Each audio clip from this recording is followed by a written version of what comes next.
TGT 2001 में आया हुआ ये क्वेश्चन जो है बहुत ही ज्यादा इजी है। कभी भी आपके पास में जैसे मान लेते हैं सीक्वेंस का क्वेश्चन आता है और सीक्वेंस का क्वेश्चन लिमिट के साथ में आता है, तो याद रखिएगा ये जनरली इंटीग्रेशन की हेल्प से सॉल्व होता है।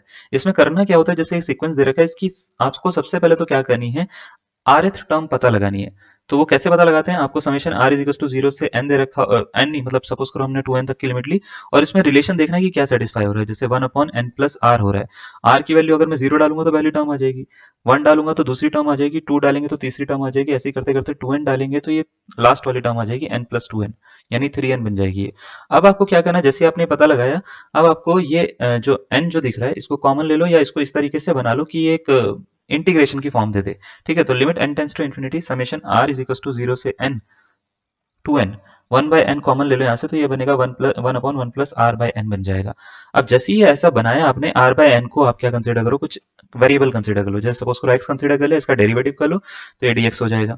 अब इसके बाद में क्या करो, यहाँ पे लिमिट चेंज करो। जैसे सबसे पहले ये वाली लिमिट डालेंगे लोअर, तो r की वैल्यू अगर जीरो है तो x की वैल्यू पे क्या इफेक्ट पड़ेगा, तो जीरो बाय एन, एक्स की वैल्यू कितनी हो जाएगी जीरो।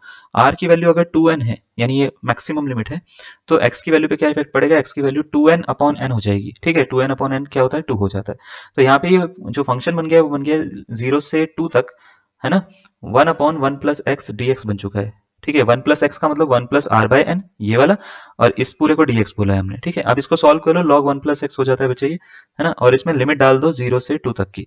log 1 प्लस 2 बनेगा log 3, और minus log one one plus zero log one होता है। लॉग वन की वैल्यू जीरो होती है, तो इसका आंसर कितना हो जाएगा, लॉग थ्री हो जाएगा। यानी ऑप्शन नंबर बी इसका करेक्ट आंसर होगा।